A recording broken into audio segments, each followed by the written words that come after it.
right, welcome.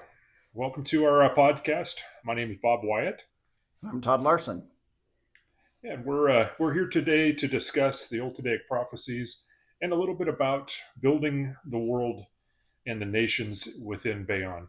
While this will be a little bit of world building and there will be some things geared for authors, we hope this podcast helps give some insight into where our mindset was when we created the world of Baon and the nations that are there and what we thought about while we were creating those nations and what it took to make a believable lived in world filled with nations that had nuance and had all of the dynamics that you find in nations today. And so, just to get that kicked off, we figured we would first start with why did we start the story in a traditional European kingdom, specifically in Romalia? And Todd, why don't you kick us off with that? Yeah, so I, I guess there's probably a couple of answers to this. One is we started this book, this world when we were in high school. Our exposure to fantasy, and I think the state of fantasy at the time was still very medieval Europe centric in Yeah, its orientation setting. Tolkien and the rest of them, knights and armor and swords and certainly magic, but either sort of an Arthurian legend type setting, etc. That was just the state of fantasy. Dungeons and Dragons was very sort of medieval centric still at the time, and so our exposure to fantasy was that, and we, I think we conceived of our story because of the milieu in which we were swimming at the time was very Eurocentric. Um, and so our story started there, but as we evolved the story, as we branched out to other characters, and as we really sort of over the years got a better sense of what we wanted to do with the themes of the story uh, and our book, what we wanted to explore, we came to realize that kingdoms, and Eurocentric kingdoms in particular, weren't sufficient for exploring all of the things that we wanted to do. And so we yeah, branched out. And uh, I, over time, I think as the other major reason is we did want to ground the story in something familiar to the readers.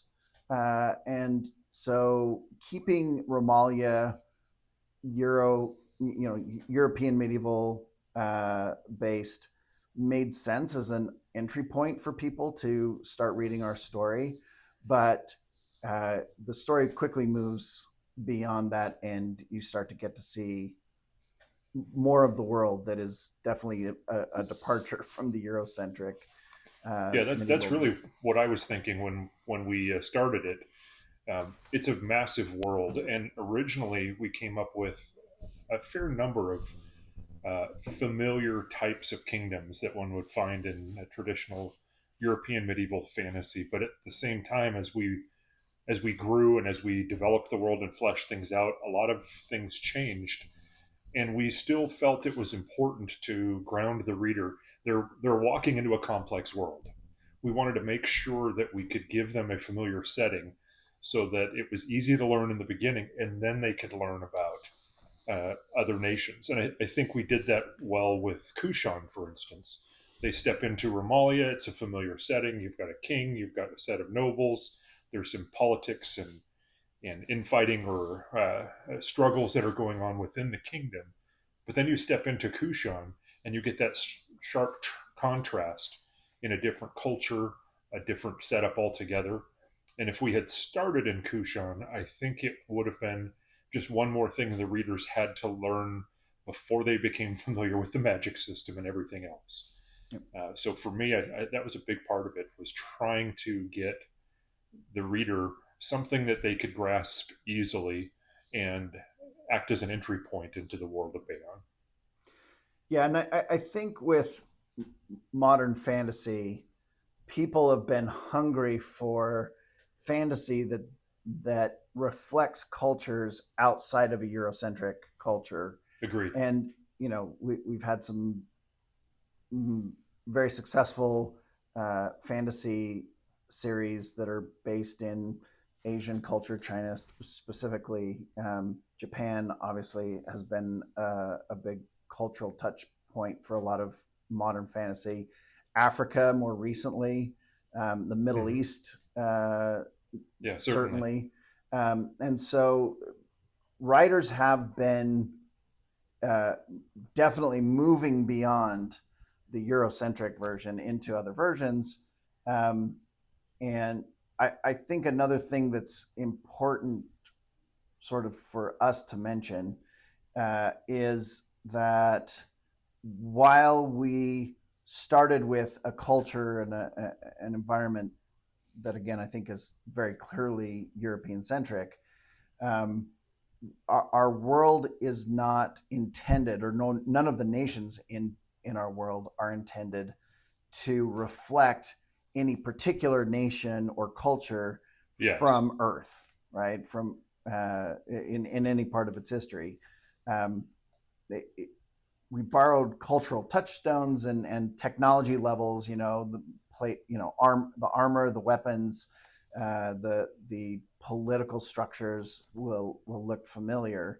And even when we move out away from Romalia into other areas, you could fairly say that some of the cultures we had in mind, areas on Earth that we sort of used it to inform some of our thinking, like Kushan, I think a lot when I wrote it,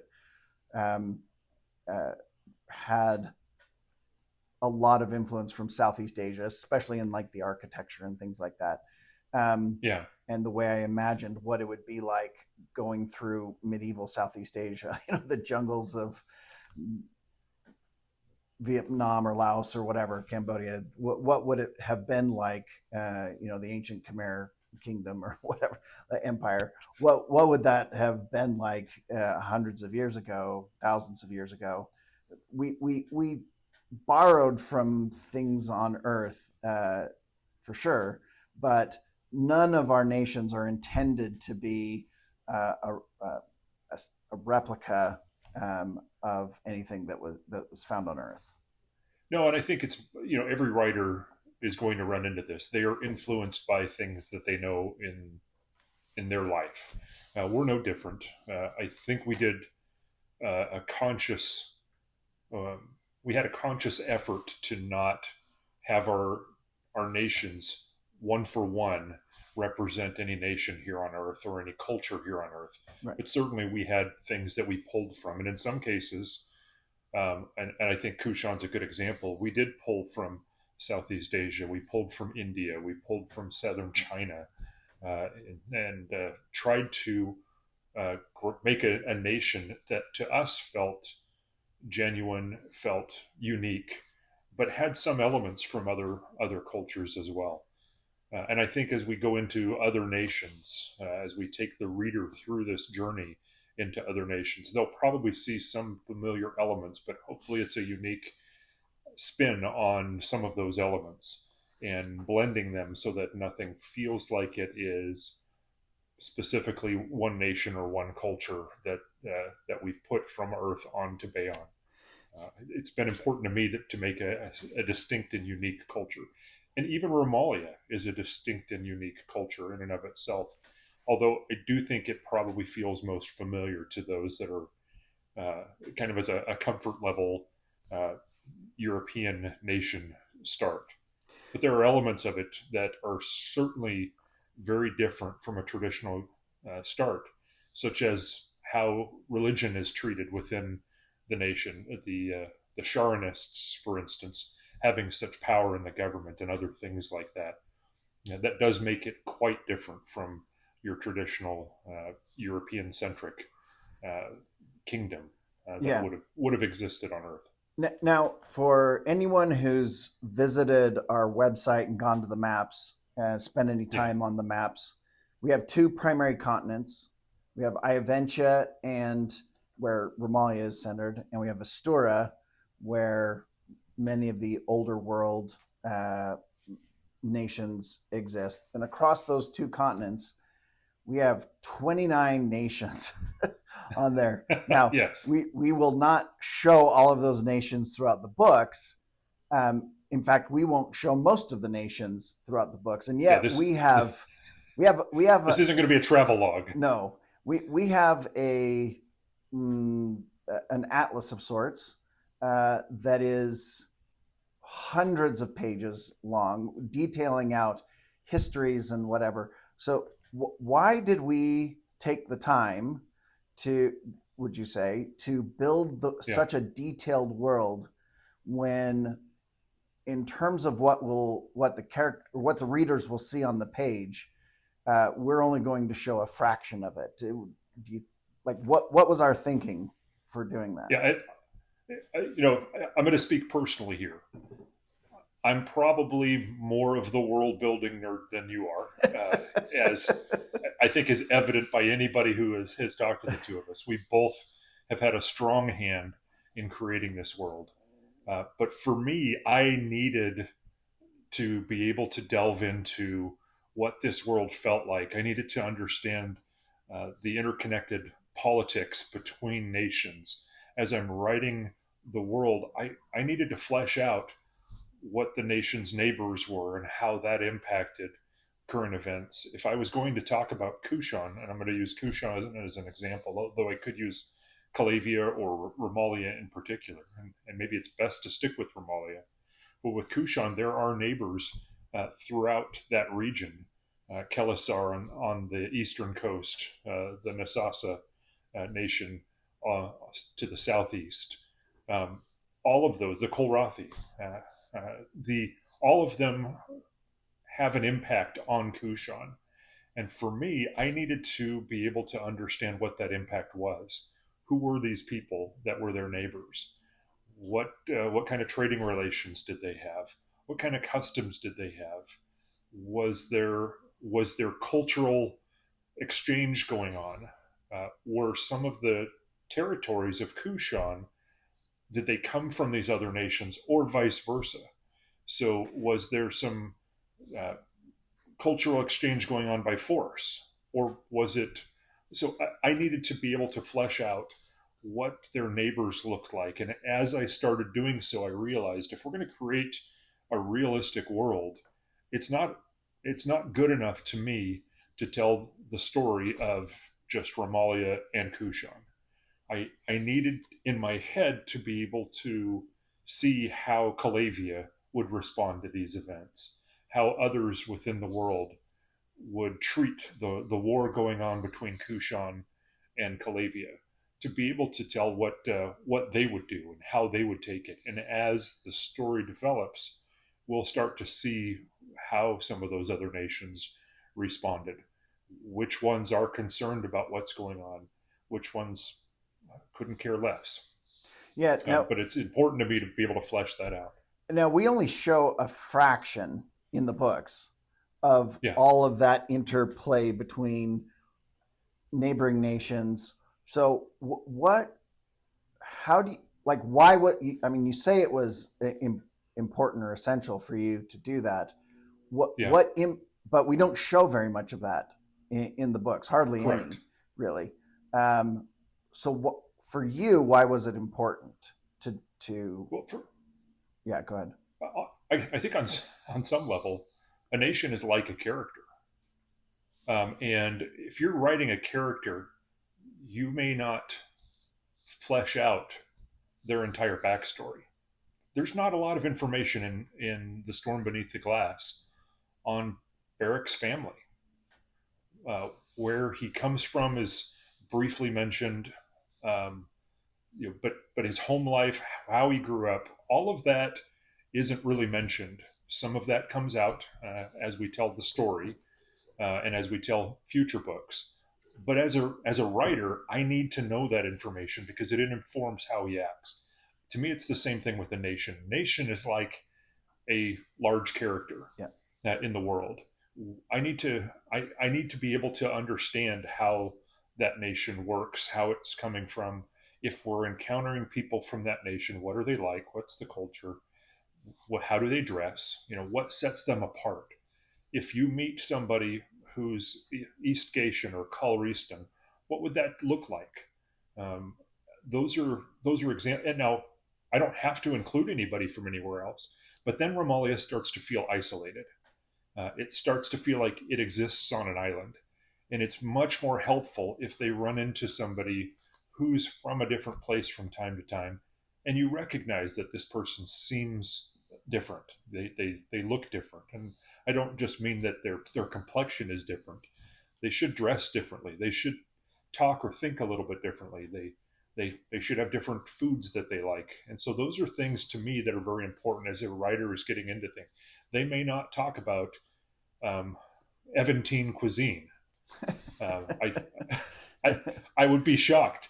But if somebody wants to know, it's nice to be able to have that in your back pocket so that you have an idea of, what somebody from this culture is like. And obviously in any culture, everyone is different. So you're getting a Right. lot of individuals. But it's important to understand the trends. I think to me, this kind of goes back to some experience that I had when I was in Sweden. I lived in Sweden. I was in the town square, a small town, and I observed this young gentleman across the town square. And I instantly knew that guy's an American. He moved differently. He talked differently. He was a little louder, a little bit more flamboyant. Just his mannerisms. I don't know what it was that clicked for me because he wasn't acting out of place. He was talking and joking with friends there, but I instantly knew. And as I ended up striking up a conversation, and sure enough, he was an exchange student over there and was from Texas. But I hadn't heard him speak. He didn't look very different from everybody else there. But those actions and mannerisms to me instantly said, wow, there's somebody from America, from back home. Yeah. And I thought it was fascinating. So for me, when I'm writing the story, I thought that's the kind of thing I would like to have not featured in the book, but just as background detail. If Andric ends up going to some faraway nation and he happens to see somebody who's Romalian, I want him to be able to clue in right away that person's from home. Yeah. That person's a little different. And so that was kind of part of my thoughts behind that. What about yourself? Well, so I agree that some making the world seem realistic in its complexity is its own sort of aesthetic that we wanted to add to the book. And not without pitfalls. Yes. And we'll get to the pitfalls here shortly. Yes. But staying on why, I think there's two things. One, both in my early experience, I think we were probably pretty similar in this sense. Two of the big influential writers on our writing style, Tolkien and Robert Jordan, created such depth to the world. Tolkien, more in the mythology and the sort of background of the world. He had histories within histories, and linguistically, the whole thing, right? But you felt the depth of the world, and man, I wanted to just know that world inside and out. I wanted to, because I was reading fantasy for the opportunity to feel like I was transported to another time and place. The depth of the feeling of depth to the world, of realism to the world, like not realism in terms of it looks like Earth, but realistic, believable, helped with the suspension of disbelief, helped with the immersion, all of that kind of thing. And then with Robert Jordan, I mean, that guy, and it's also, a criticism that some people, that a fair number of people have is like, oh my gosh, the amount of useless, irrelevant detail that guy put in his book. Now, I think you and I share the view that that's part of what we enjoyed so much about Jordan is he made a believable, deeply felt world that you could feel immersed in. And when they went to a different culture, it felt like a a unique different, culture. yeah, It felt like they had stepped into a portal and gone to a whole different place, which is which they what literally you did. should feel Yeah. like when you step off of a plane in another nation. Yeah. So again, not everyone wants that level of detail. Yeah, agreed. Where it doesn't drive plot, it's just for aesthetic reasons. And a lot of people don't care for that level of detail. You and I Yeah. thoroughly enjoy it, and so it's reflected in our book. So there will be a lot of detail in the book. You know, I was reading a piece of writing advice today that's related to dialogue and world building, and in basically every case, their advice was, if it isn't essential to the story, cut it out.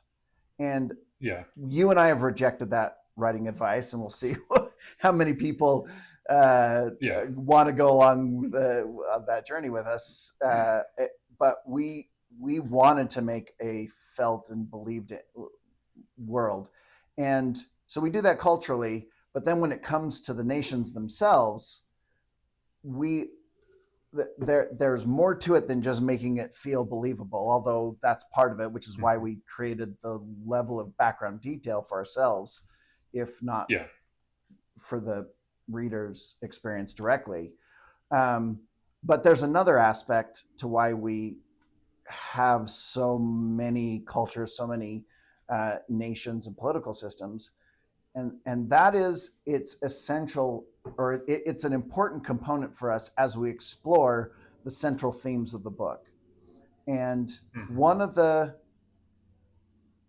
sort of essential themes that we wanted to explore is the interrelation between the moral systems that people live their lives by, which we call in our writing the religions of the world, like the 8 world religions are the moral systems.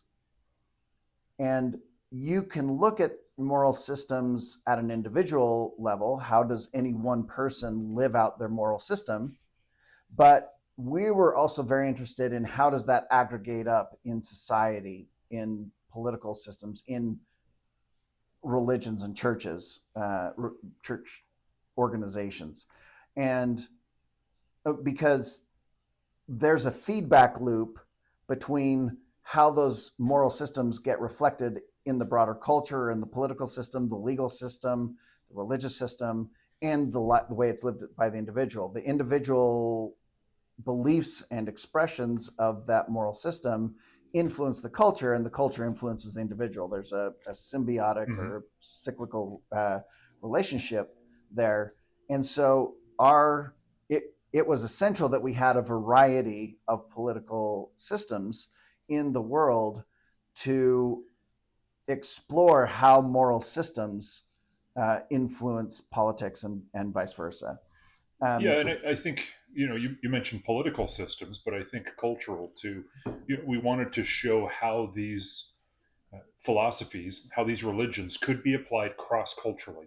Yeah. So if you have a completely different culture and people, how would they take these teachings? How would they take this particular philosophy?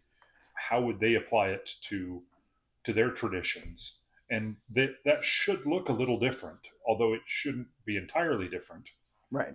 Than, from one culture to the next. So if we go and take Romalia as a specific example, in Romalia, they are one of the most tolerant societies, and they're one of the youngest cultures in the world. Yeah. And that's, I think that's not coincidental that the youngest culture also happens to be the most tolerant of diverse religious opinion and experience and expression. But they also have what arguably a state religion. Now, it isn't a state religion in the sense that every citizen of Romalia is expected to adhere to that religion. It's a state religion in the sense that the religion, the church of Sharandara, the Sharanist church, is given governmental authority in a number of areas. So, for example, the judges in Romalia are one of the priesthood orders of the Sharanists, the Justicars. Justicars fill the function of the not judicial only system in of the Romalia. judicial system, including officers of the court, such as the judges. I mean, not the judges. Well, yes, the judges, but I meant to say also the lawyers. To the extent that when you have an advocate, your advocate is a priest or a priestess within the church, and then the foreign diplomatic corps of Romalia is also made up of Sharonist clerics. The ambassador is a rank in the Sharonist church, and so and as are the domesticars who take on bureaucratic roles. And so Romalia's kingdom has a significant portion of its governmental function filled by the Sharonist church, specifically out of the 8. Although the King's Guard and the guards for the Mount of the Gods, where the seat of the government is, as well as all the other churches, Terathia's church is given the authority to be the royal guards. And the Order of the Divine Church Flame is given authority over much of the education system. I mean, it's not just that we have the Sharonists in charge, but they have incorporated various churches within the government of Romalia. But the Sharonists, by far, have the greatest influence. Right. And that fits with Sharandara's philosophy of the greatest good for the greatest number of people. Of course, it makes sense for her church to be involved politically to try to bring about policies and the ordered government, the rule of law, in order to create a stable society to benefit everybody. And so it's a natural fit. Viance, because the pursuit of knowledge is her core central value, it makes sense that the scholars are Viancian and that they teach people and that they seek to spread the ability to learn and the value of the pursuit of knowledge as widely as possible. So they set up schools, which is supported by the kingdom, by the ruling family. So I think the point is, for Romalia in particular, that while they're tolerant of religious practice, they've integrated religion into the government, into the governance of the kingdom to an incredible extent, maybe more than most other earthly political bodies ever, short of an actual theocracy, because Romalia is not a theocracy. It is right, and in fact, it's a tradition, at least, almost with the force of law, that the kings, the rulers, it doesn't have to be a king, the monarchs of Romalia are neutral when it comes to religion. And so, for example, at religious events or at national holidays, they often will have a religious ceremony that attends some part of the holiday, and it's expected that the monarch will have that religious ceremony performed in one of the different churches, and they'll rotate it around so that you don't always end up with the monarch showing a preference always for going one to of the same church. And so we Romalia evolved to be pluralistic in that sense. You want to talk about Kushan and how they're set up? And but before we do that too much, I do want to point out, part of our goal in telling this story is that we are telling about the end of days to some extent in Baon, and there's a certain amount of religious upheaval that's going on.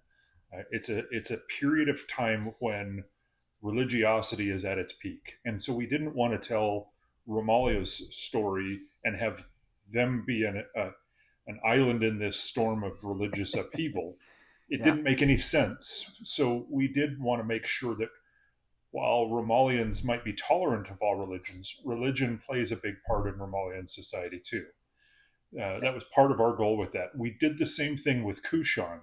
Kushan also is tolerant of many different religions, but they approach things more from a pluralist standpoint. Rather than just religions being accepted, and you can pick whichever religion you want. And in Romalia, many families, noble families, are known for being Terathian or Darathi or Servari or Sharonist. Well, in Kushan, people appeal to the god that they feel they need in the moment. If so, you get fewer people that are strictly one religion and focusing on that one religion, but instead you get temples and worshippers who maybe think that they are most of the time Terathian, but sometimes need a little inspiration from Yeren and will appeal to Yeren. And they go to the temple, and at the temple, there's shrines or there's a setup for all of the gods to be worshipped, sometimes at different times, sometimes in the same temple. Well, all at the same in the same spot in the temple. Yeah, and so taking this back to politics for a minute. Mm-hmm. So Kushan is an empire.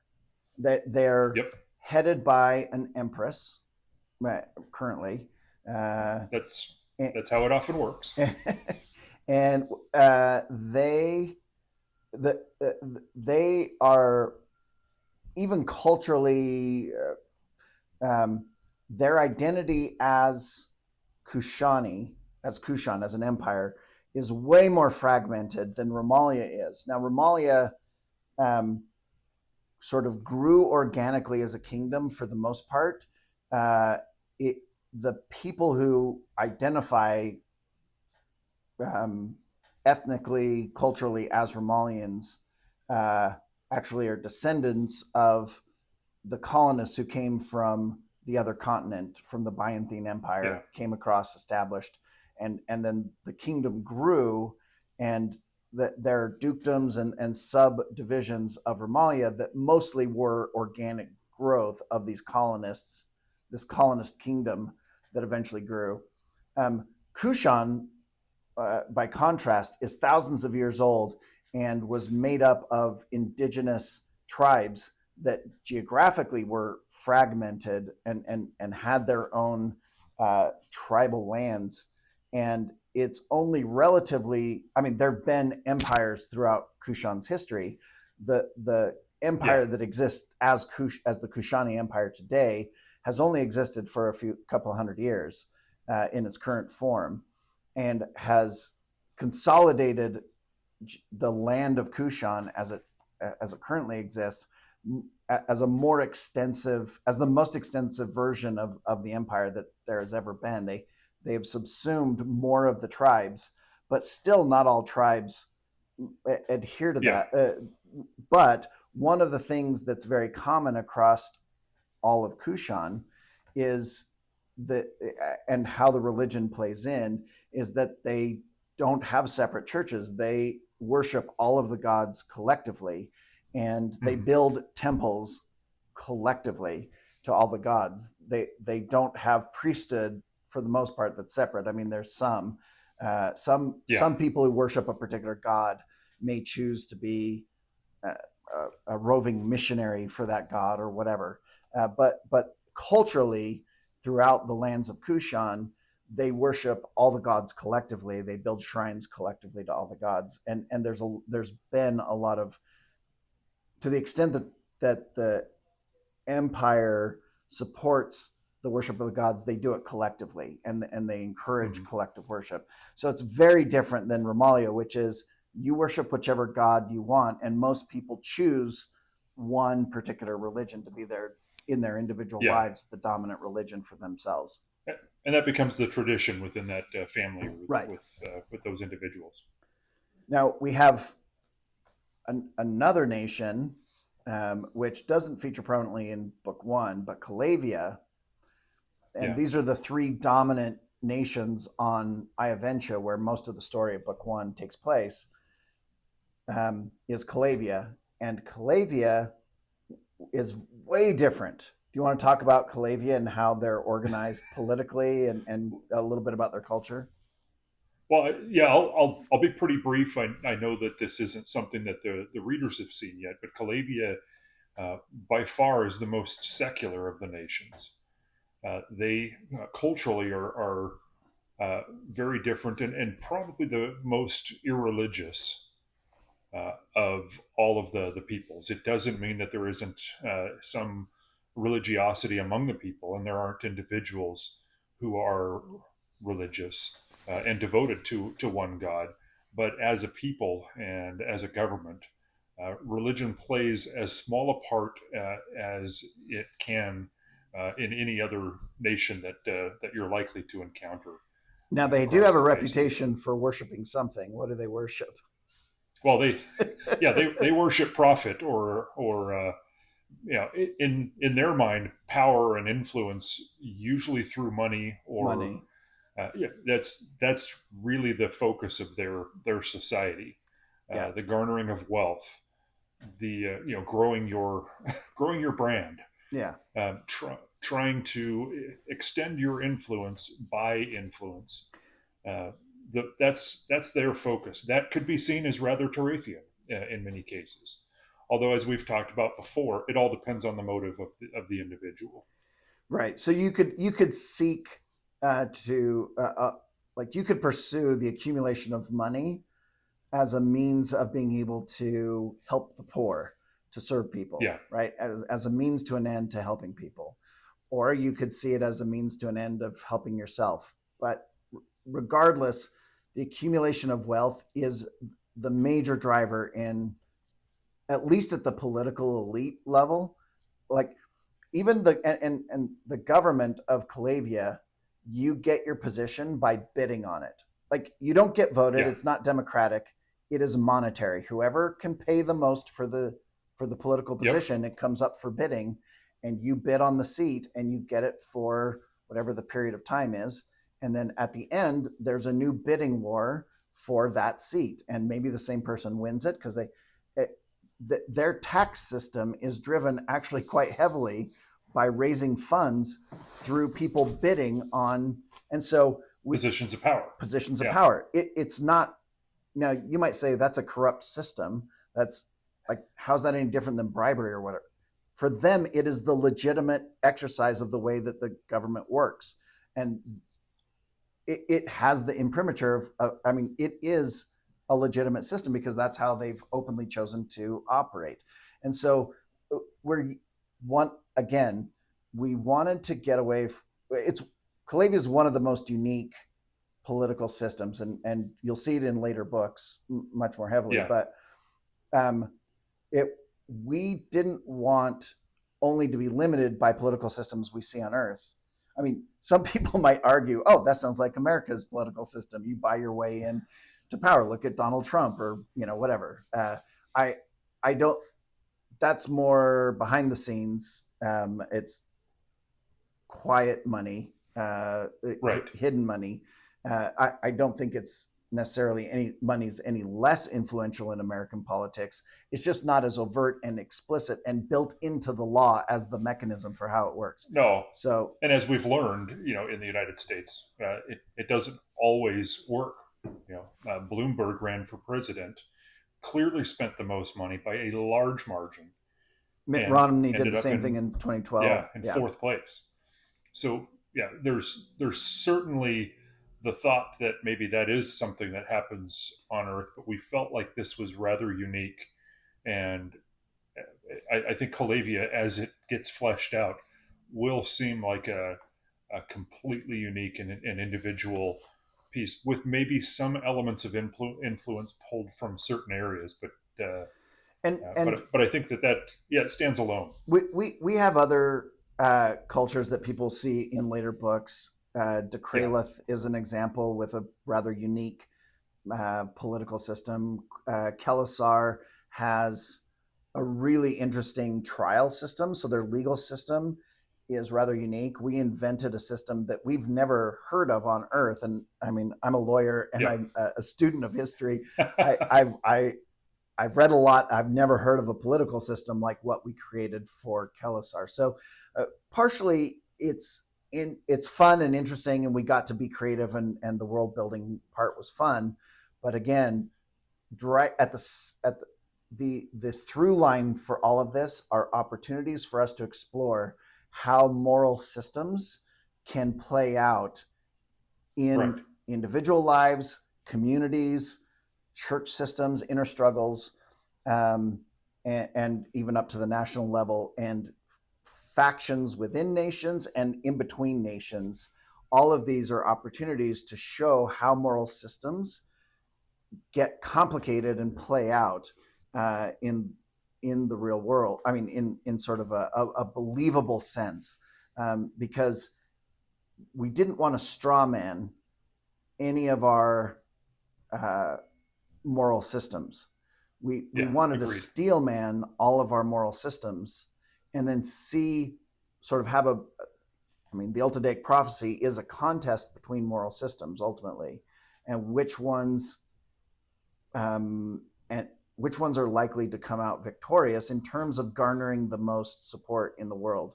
And if a moral system fails, we wanted it to fail while we're steel manning it, not straw manning it. And so we created very robust world building opportunities to test out these moral systems in a lot of environments.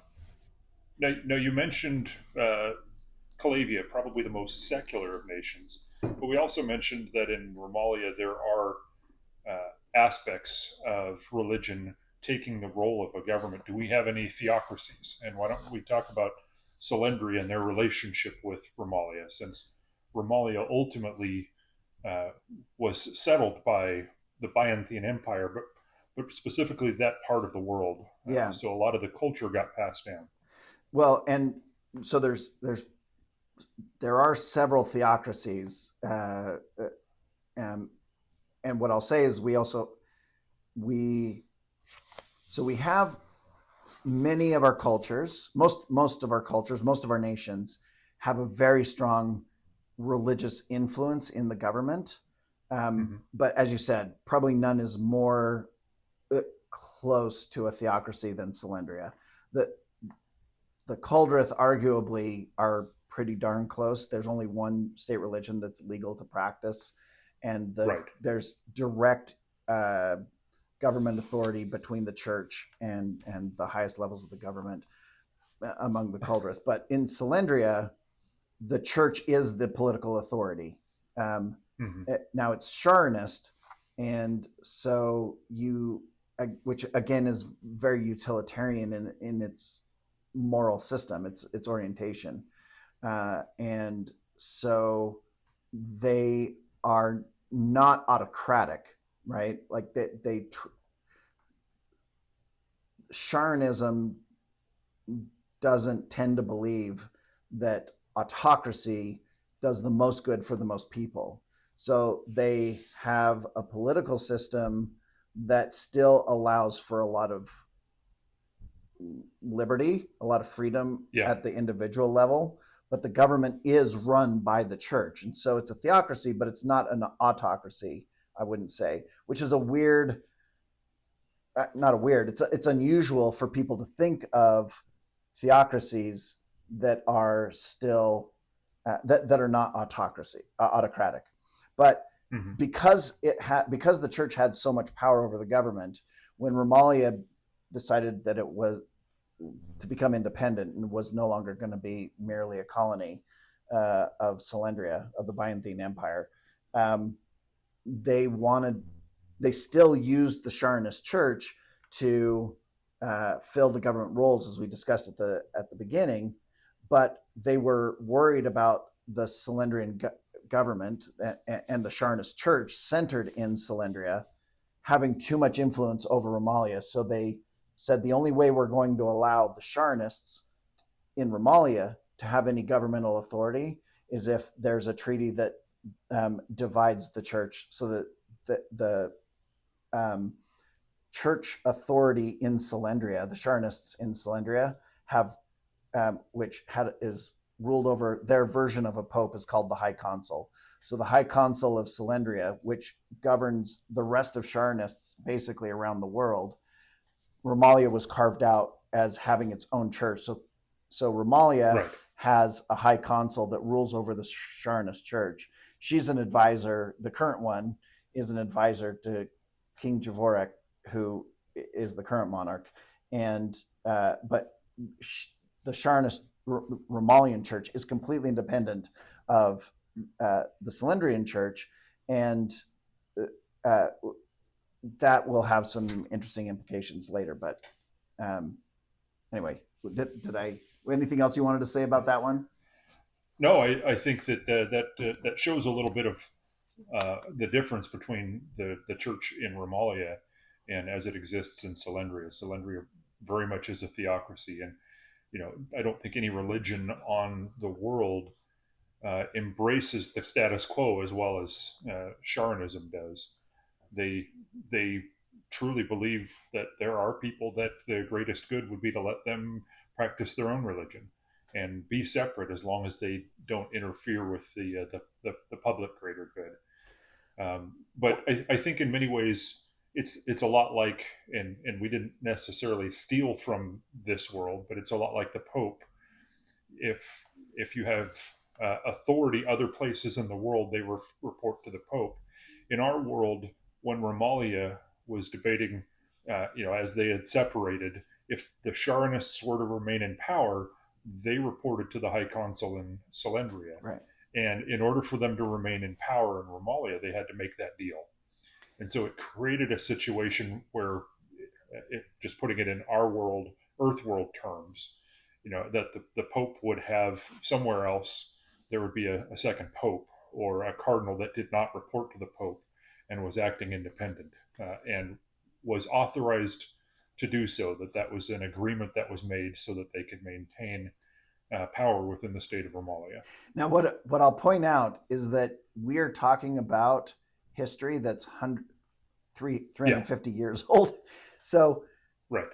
Part of maybe what we're trying to convey is that we have created a world that is very deep in history, that still influences today, drives the way that the world is organized today from, distant past, even in some cases going back thousands of years, that still influence the world today. And that will become even more prevalent as we move through the rest of the books in the series. You'll get to see more and more of ancient wars, and even thousands of years ago, religious conflict that was playing, the same religious conflict that's playing out today was going on then. And some of the things that happened thousands of years ago will end up having an influence directly in the modern world. So we've created and this is partially what I want to get to for a moment, that's very complex. But go ahead. I want to jump back to the Coldrith, however. So let's go down this road, and then we can step back to the Coldrith. Yep. So one of the things that a lot of writers believe in and try to do is keep their stories simple, because complexity is really difficult to do in a way that doesn't lead to complication. And the difference between those and confusion, the difference between those is complexity can be rewarding if it's handled well, but there's a lot of ways to really screw up doing complexity well. You can leave storylines or themes that are unresolved, or you start it and then you never go back and visit it, which leaves it very unsatisfying in the end for the reader. Or it just creates so much complexity that many readers can't follow all the lines because you have too many of them and there's too much going on, and they're like, this is a mess, I don't understand. It can feel it often makes it so that it's not obvious why some part is in the story, and the readers are just like, why am I even reading this? This doesn't seem to have anything to do with anything else going on in Yeah. the book. We're visiting a place that doesn't seem to have anything to do with anything. And when we wrote our first draft of the book, we had a lot of complication that did not support a clean, although complex, story. It took us years of editing and revising and rewriting to strip away the complication. But without losing the complexity, we had to clean it up and clean it up and clean it up. And we deal with it's a tricky balance. It is a tricky balance. Just to put it in other terms, for those of you that haven't seen the show Andor tells a complicated story. Love it. And it's me too. Well, complex, I would very say. Very slow paced.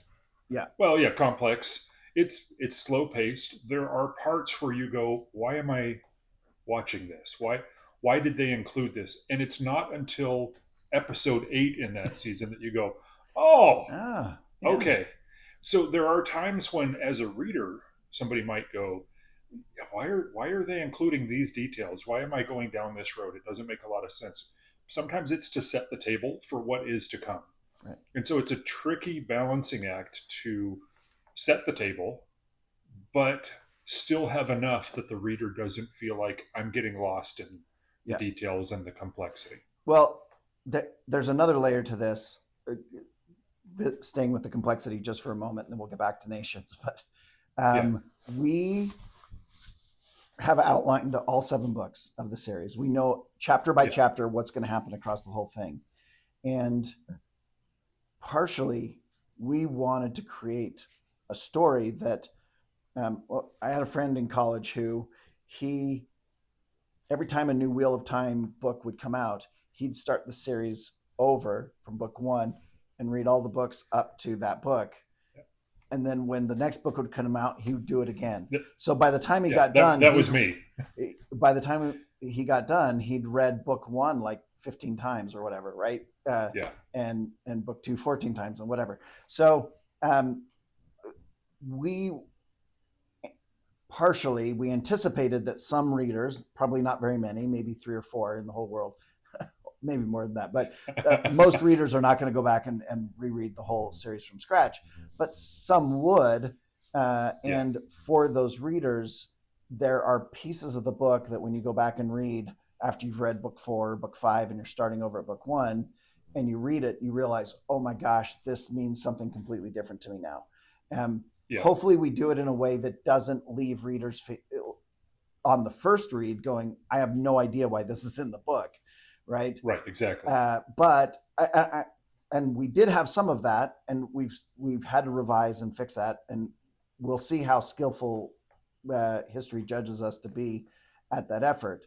But when it comes to creating this complex world that feels lived in, that feels like it has a deep history, myths and legends and cultures that go back and have evolved over time and are not monolithic.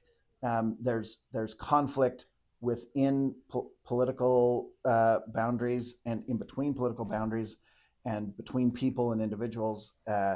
It is a complex world, but hopefully it's not just complicated without any payoff. Yeah, and that was the challenge in all of that, is trying to make it feel lived in and complicated, as rich and fulfilling as our world, but not so complicated that you just lose interest. Yeah, so maybe the last theme to wrap this up to visit is going back to the series is the Ultideic Prophecies. The Ultideic Prophecies deal with an end times prophecy where the religious conflict in the world would sort of reach its apex, its climax, and be resolved in favor of one god or another. And while that is a contest between the moral systems,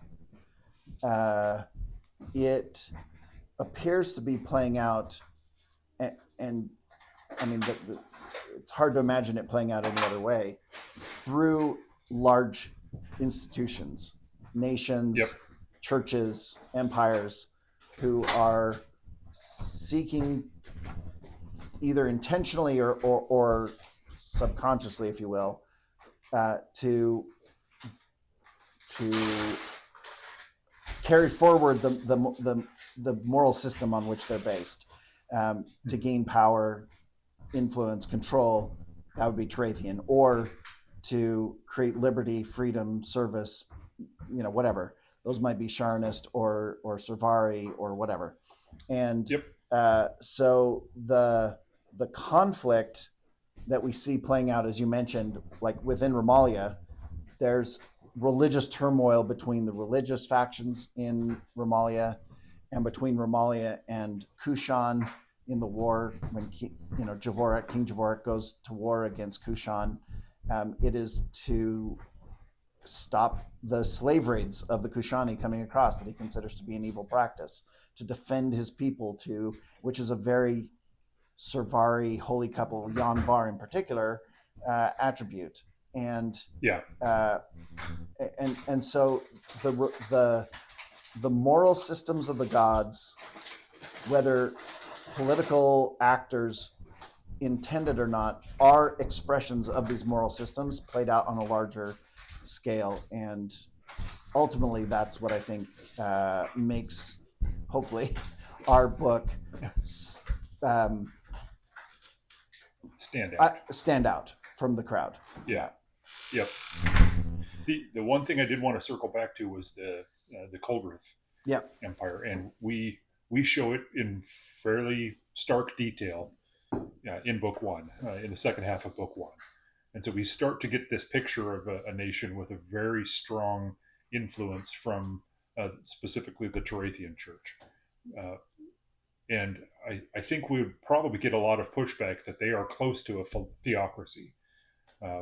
However, I think there's a pretty sharp difference, and that is shown when Avir, in order to get protection in case Arku is the problem, goes to the church. Arku is the overlord, kind of like the emperor. Yeah, exactly. And so when you're worried that the overlord is maybe somehow connected in Spoilers all of this, alert. he goes to the church. And I guess that's a fair thing to throw out. That although if you're here, I think you're getting spoilers already. Yeah. But it shows you that they're not the same. That right. The government is not run by the church, but the church has vast influence.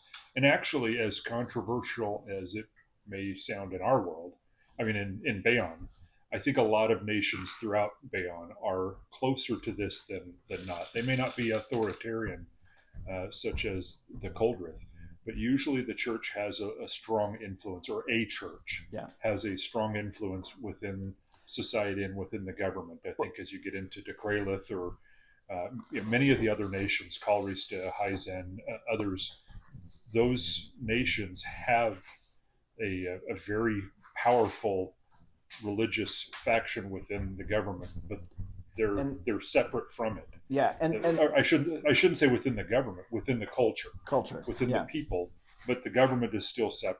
And I think that's probably how we see it. Yeah, there's a reason we chose to do it that way, which is we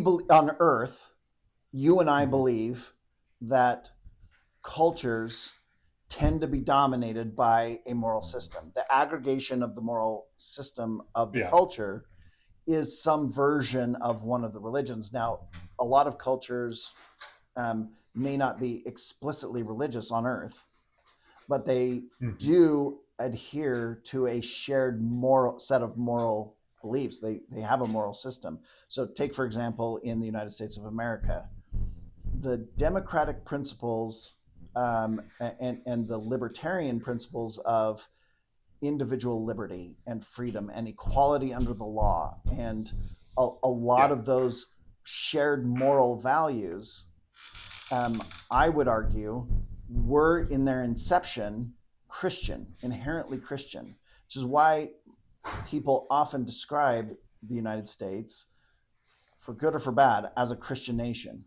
right? And that isn't to say that you need to be Christian in order to live here. You should feel comfortable whether you're an atheist or a Buddhist or Yes. whatever, the religion of the flying spaghetti monster, it doesn't matter which one, because one of the principles is you should be able to live according to your conscience. That's a core fundamental moral principle that we live by.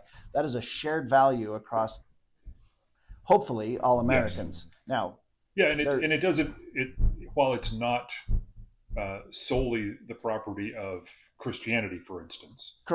You can be a freedom loving person and be from any religion. Certainly, the origins of it here in the United States come from a Judeo Christian background, right. And that's just kind of the air that we breathe is yeah, the values of our country were built on people who had a Judeo-Christian culture. yep. And I think the United States has become more secular in its orientation, or at least in its conscious identity. But I think that I tend to agree with those who argue that the United States, whether you're conscious of it or not, is fundamentally grounded in a Judeo-Christian culture. What we've done in Baon in our writing is make that explicit. We pulled to the forefront in the culture of any given nation, in nearly all the cases, although we didn't want to make it universal, which is why Calavia is probably described as the most secular. But in most other nations, there is a dominant religious culture of a single religion, because you're going there. The majority of people in your society are naturally going to gravitate towards a shared set of values, and those and we've given a religious face to those moral systems. So yeah, agreed. And that was intentional on our part. Yeah. And I think that we've done a good job of showing what life would be like in one nation or another. And we have a number of nations that follow and have the predominant religion of any one of the gods other than Akrahar for obvious reasons. Yeah. Yep. But we have nations that follow each of the others and what that might be like. And as you mentioned earlier, trying to steel manage so that we can show an accurate depiction, but also a lived in one that's realistic, that feels like human beings would follow it, not an idealized utopia of those philosophies, but instead people, flawed human beings like all of us, realistic humans, trying to follow trying to follow those teachings. Okay, I think that gets us to the end of the today's episode. We appreciate everyone who has been viewing our videos. If you have any other topics or questions that you'd like us to address, please email us or drop a comment on one of our videos, and we'll be happy to get to it. Until the next time, keep enjoying the journey. We enjoy hearing from you. Thank you.